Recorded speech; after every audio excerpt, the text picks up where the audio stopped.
Hello and welcome back. Before we get started, as always, let's review the previous lesson. Well, by now we are approaching the end of our course with just 3 lessons left, counting the one today. Now hopefully by now you have begun experiencing some of the positive benefits that come from implementing a program of biblical finances. The first thing I touched on last lesson was this: stay out of debt. Don't get into the habit of turning to credit cards to pay for large expenses with cash. Buy used cars and pay cash for them. Gain the discipline of saving up for a large purchase in advance. This will ensure that you sustain a lifetime of positive spending habits. One crucial topic that the previous lesson taught was how to build your emergency fund. Remember, there's an order of expenses in which you should build it up to cover. And the first is the largest of either your home or auto insurance deductible. Now that's because both are unlikely to happen at the same time. But you don't want to have to turn to a credit card to pay them if they do. Now next was to add another $500 on top of that. That's step 2. About half of the population cannot afford a large sudden expense of $500 or more, and you don't want to be one of them. Now third, grow the fund to cover 3 to 6 months of your regular monthly expenses.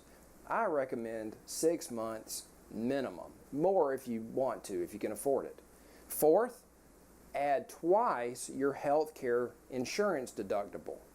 Now that's to protect you in case you get sick at the end of the year, meet your deductible, say in December, but then you roll into the new year and then in January immediately have to meet your annual deductible again. Now after that, you can start saving up for investments or retirement, or even grow your emergency fund to as large as you like. Now finally, don't forget to give. God gives you wealth so that you can share it with others in need. Assisting the deserving poor and needy is equivalent to assisting Christ himself. This is a covenantal arrangement. The poor and needy represent Christ. You should try and always budget at least a little extra to practice giving money away as an offering. Now that way, as your income grows over time, so will your giving. And moving into today's lesson, let's talk about the 5th and final point of the biblical covenant model, which is inheritance. The theological issue is this. The question is, who will inherit the earth over time and at the end of history? Will it be God's people or God's enemies? Will the people who consistently obey God's commandments inherit, or will they lose out? Will the evildoers constantly take more and more from the army of Jesus, or will Jesus' army overcome the forces of darkness? The Bible gives us the answer. We read, "The righteous will inherit the land and live there forever. Sinners will be totally destroyed. The future for the wicked man is cut off." In the New Testament, Jesus put it this way: "Blessed are the meek, for they will inherit the earth." God's kingdom is bigger than just the building where Christians meet for church every Sunday. The center of the kingdom is the church, and the church's influence spills out into the world to sanctify it. This is what was meant in the Old Testament, for example, when the prophet Ezekiel recorded in chapter 47, he saw a vision of water coming out of the temple. That water makes the dirty waters clean and brings life everywhere it flows. In the New Testament, Jesus clarified Ezekiel's vision. Whoever drinks from the water that I will give him will never be thirsty again. Instead, the water that I will give him will become a fountain of water in him, springing up to eternal life. Christians are a little like portable springs. They have a fountain of water springing up within them, and they water society wherever they go. That is the principle of God's kingdom. You come to worship on Sunday, you pay God's tithe, you are strengthened by the Lord's Supper and refreshed in your rest for the coming week. Then, for the remainder of the week, you venture out into the world. You bring the kingdom of God with you. When your influence grows, then the influence of God's kingdom grows too.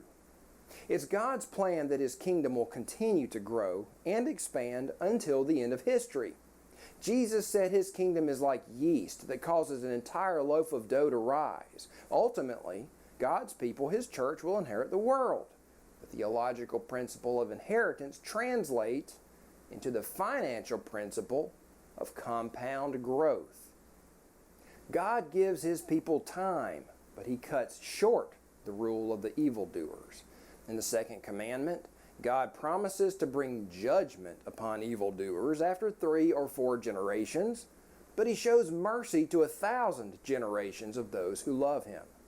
In other words, we have time on our side. You have time on your side. God gives you a lifetime to accumulate small victories that compound over time.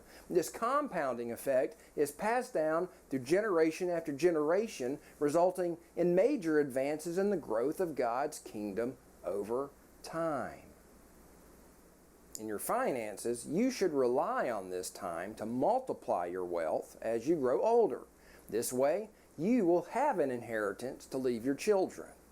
Scripture says we should leave an inheritance not only to our children, but to our children's children. In Proverbs we read, "A good person leaves an inheritance for his grandchildren, but a sinner's wealth is stored up for the righteous person." You see, at the end of history, all the wealth of the wicked will have passed to the kingdom of God. God and His people inherit everything. The wicked are disinherited. They lose everything. Time is the crucial factor in producing this compound growth. If we continue to save our money and invest it over a lifetime, then we can grow a little bit into a lot. Now, this is a requirement. Remember the parable of the talents? The good and faithful servants multiplied their initial allotment of talents. God expects you to do the same with the talents He has given you. To do this, He has given us the concept of compound growth, which anyone can take advantage of. Much of the world, at least the Western world, has witnessed unprecedented compound economic growth since about 1800. In just 200 years, the world was transformed in ways unimaginable before. A person living during the days of Jesus in the Roman Empire probably would have fit right at home in Europe 1,700 years later. He would recognize everything: horses, castles, roads, farms. But transport the Roman into Europe in the year 2000 and they'd be lost. Cars, computers, the internet, skyscrapers, airplanes, electricity. The world would be largely unrecognizable. And all this development and growth occurred from about 1800 until now, with the beginning of the Industrial Revolution.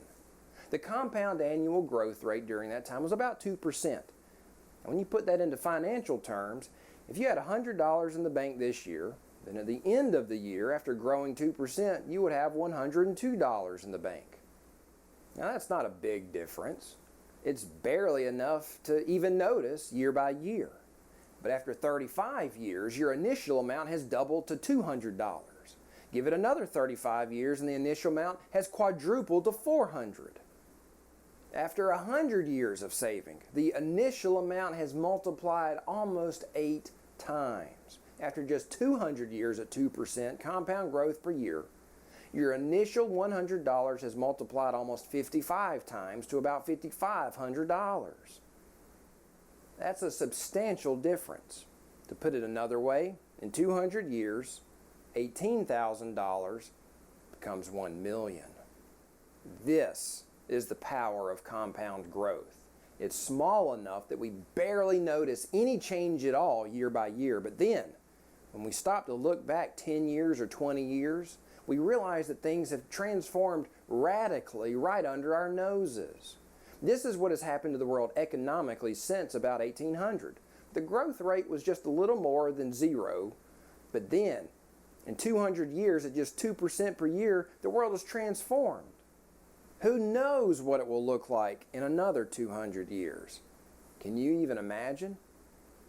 Thanks to our modern economy, God has unlocked access to the power of compound growth to more people than ever before. It is now easier than at any time in history to multiply your financial talents.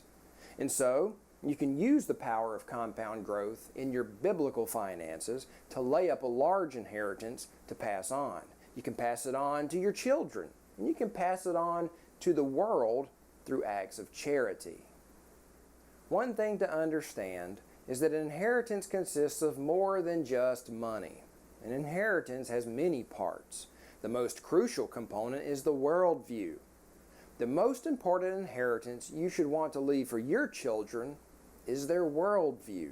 You want them to be ethical people who obey God's commandments. Now, another crucial part is education. Giving your children a good education and, more importantly, teaching them how to learn on their own and manage their money is perhaps the next important component of inheritance.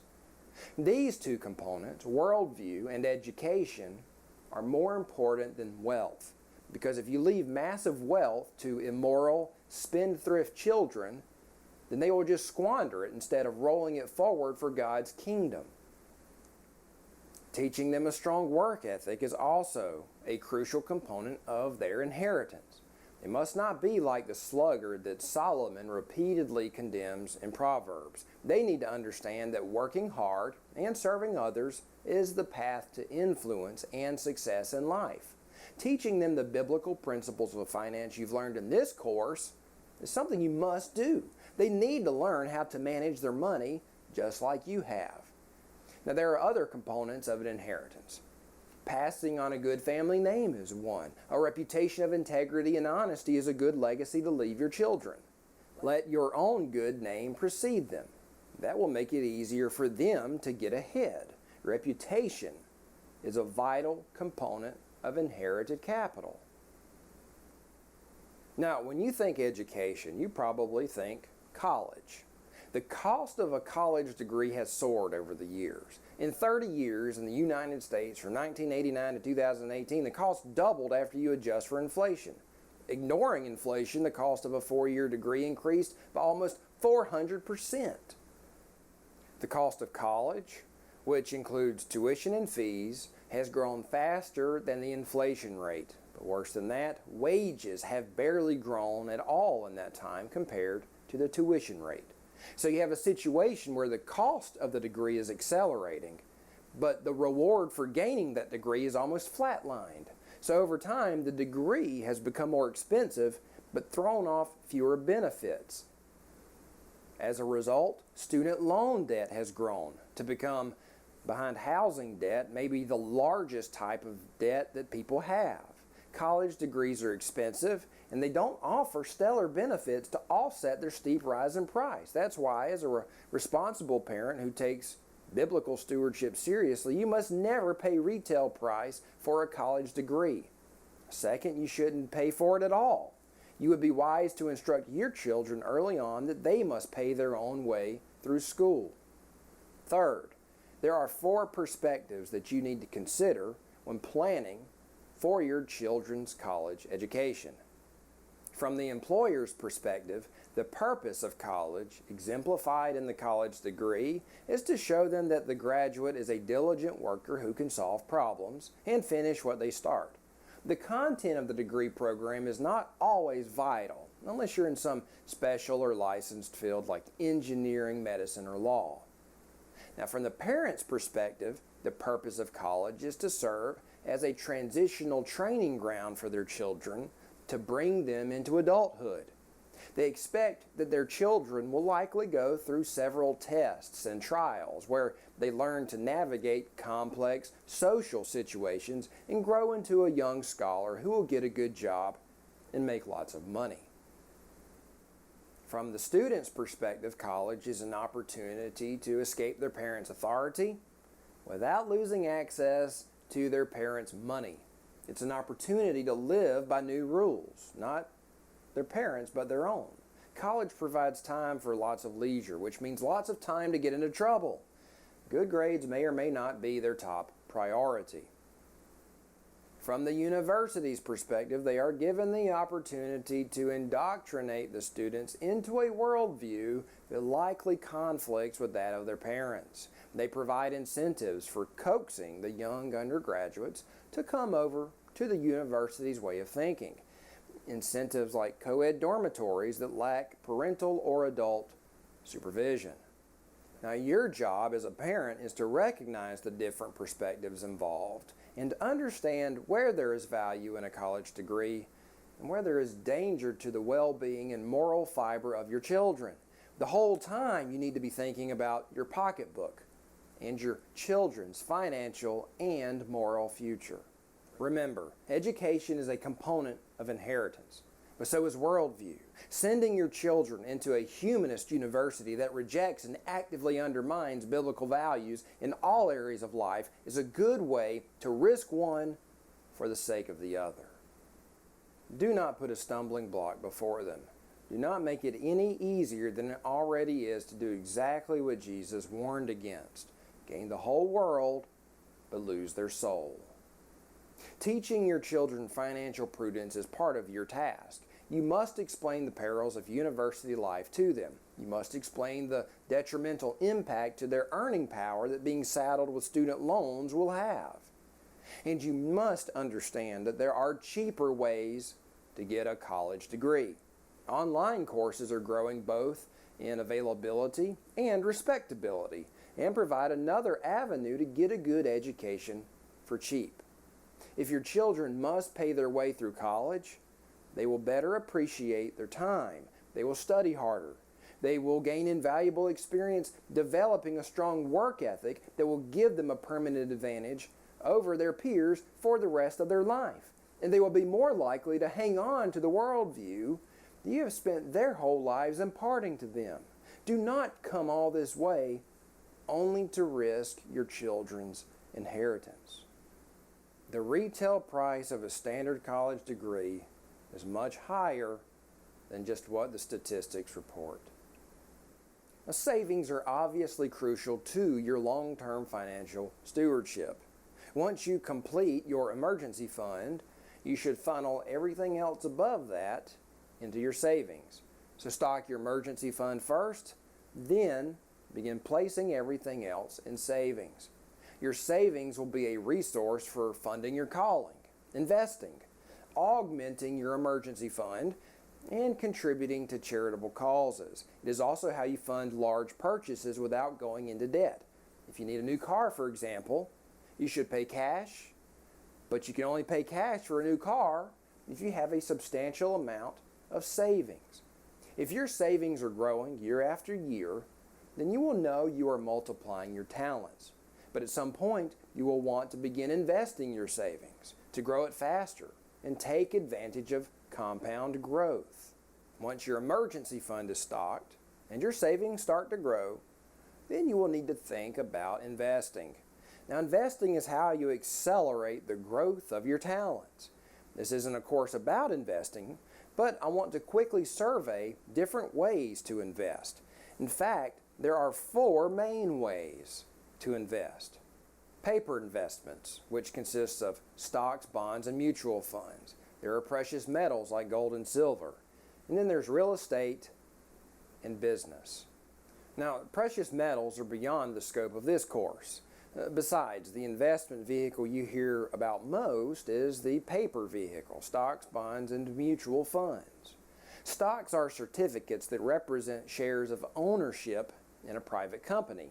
You can make money in stocks by buying a stock low and selling it high for a profit. Or you can make money on a company stock that returns a small percentage of its profits to its shareholders in small payments called dividends. Now, bonds are debt instruments where a seller promises to repay you a percentage for lending your money to them in the short term. Government bonds are considered to be the safest and most reliable source for a guaranteed return. That's because governments have the power to tax. It is thought that as long as they can bring in tax revenue, they'll always be able to repay their bonds and never default. But governments do, in fact, sometimes default. Mutual funds are run by large companies that buy many different kinds of stocks and bonds. They pool investor money and buy billions of dollars in these stocks and bonds, and your investment lets you buy ownership in a share of that diversified basket.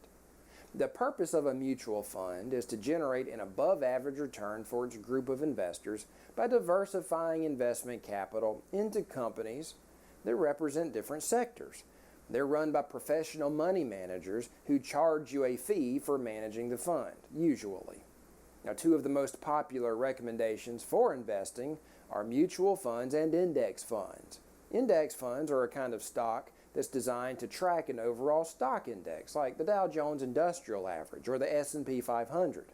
If the S&P 500 rises, then your S&P 500 index stock will also rise. Same thing if it falls. But there are some problems with stock market investing that financial advisors don't often explain or make clear. I want you to be aware of them. Professional money managers or investment consultants advertise large percentage returns for mutual funds and index funds. They might advertise their mutual fund is returning 10 or 12% per year.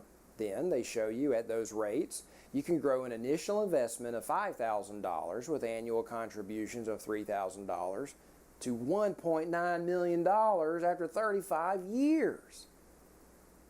Incredible. But that's where they stop. They want you to think that these kinds of numbers are manageable by almost anyone who keeps a budget. It's like a set-it-and-forget-it investment scheme. You put your money into the mutual fund month after month, go to bed, and wake up in 35 years with $2 million in the bank. If you start at 20 years old, then you can be a millionaire by the time you are 55. That sounds like a great deal. But like I said, that's where they stop. The financial advisors usually omit 4 important factors: annual fees, inflation, taxes, and recessions. The reality is that your fund won't grow at 10 or 12% per year once you factor in the above. Fees can be as high as a couple of percent. Inflation chops away at earnings at a pretty consistent 3% each year. And then taxes will take another large portion when you want to withdraw. Recessions create slow periods where returns are flat or negative. This reduces your time. So, if you reduce the advertised 12% rate by half to 6% effective retirement savings, you come up with $400,000 after 35 years. Living a $100,000 retirement lifestyle means your savings will last you about 4 years after taxes, inflation, and fees and recessions. Either way, that's not so great. You can always withdraw less. You can stretch it to 10 years living a $40,000 lifestyle. That's still not going to go very far, unless, of course, you retire when you are 80 and you die when you are 82. Then you might actually have some left over to leave behind as an inheritance. The reality of the 2000s, for example, is that from 2000 to 2012, the overall return in the stock market was about 0% before inflation. This means that for a decade or more, most people lost money in the stock market because buy and hold was not a profitable strategy during that time. They lost a decade. It was profitable to the fund managers, however, who got paid their fees regardless. You are probably not a fund manager, which is why other investment vehicles are better ways for regular people to make a lot of money and leave an inheritance. Now, becoming an investment property owner strikes fear in the hearts of most people. That's why there's a tremendous opportunity for you if you are willing to do it. You can get on the road to great wealth and a lasting inheritance by investing in single-family homes. Legendary real estate investor Jack Miller put it this way: the best way to become a millionaire is to borrow $1 million and then have your renters pay it off. In most areas, rental property gives you access to long-term capital gains, low taxes, and steady income. For one, rental income is usually exempt from social welfare taxes, so your investment capital returns more for less. Over time, despite short-term declines and popping bubbles, property values rise. That's because the population continues to grow. In the United States, the Census Bureau estimates that its population will grow about 24% by 2060, or by 78 million people. Countries all over the world will experience similar growth. Those people are going to need housing, cheap housing, if they can get it, and you can provide it for them. Most people are scared of buying rental houses, but they shouldn't be. That's because they probably understand this asset better than anything in their 401k or retirement accounts. People understand houses because they live in them. They are familiar with maintenance requirements. They are familiar with the costs and upkeep. They are familiar with the financing, with property tax costs and insurance. Buying one house a year for a decade or more is how you can amass $1 million.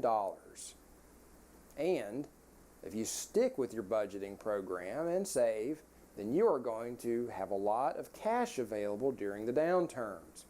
When everybody else gets scared during the recession or depression, they will be selling their houses at deep discounts, either because they can no longer afford them, they lost their job, or they need to raise cash quickly. You can step in and help them out and get a great deal at the same time.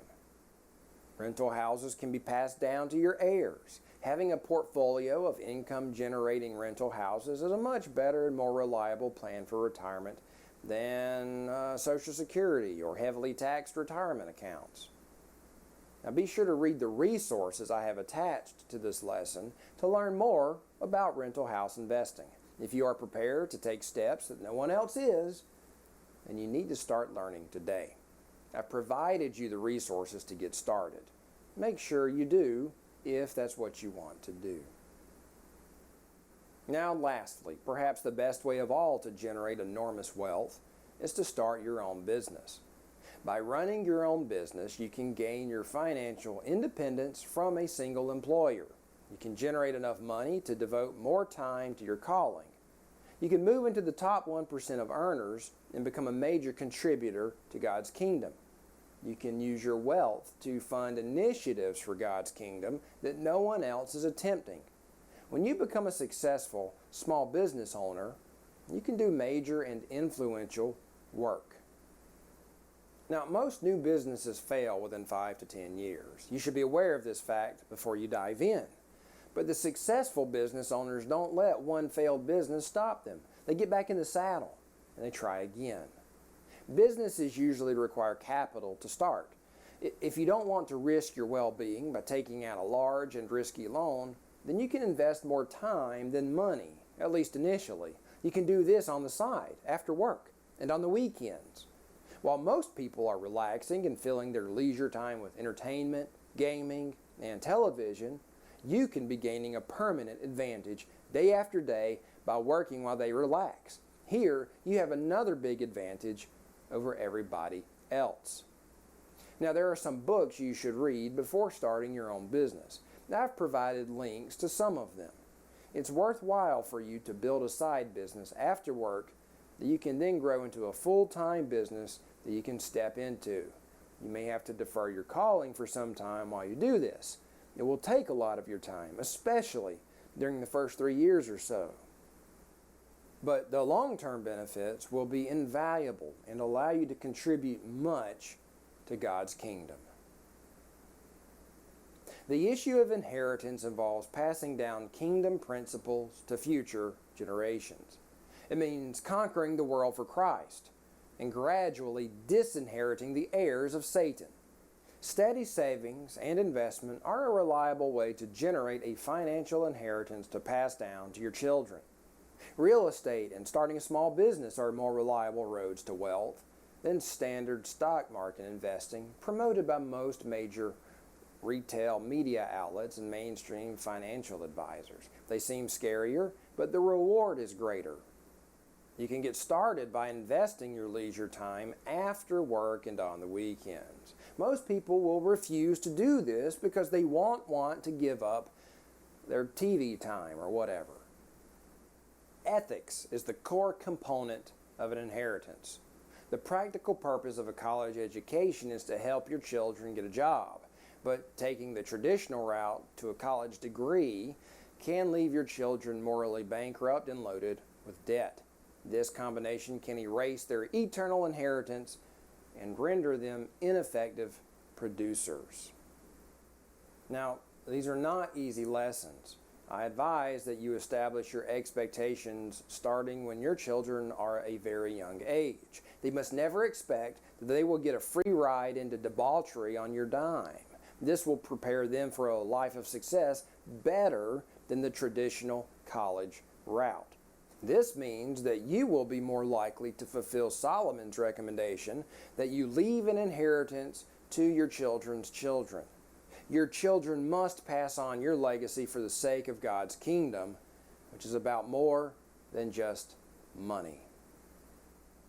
Now, in the next lesson, we will talk about a method for allocating your money as your wealth grows that will not jeopardize either your earthly inheritance or your eternal inheritance.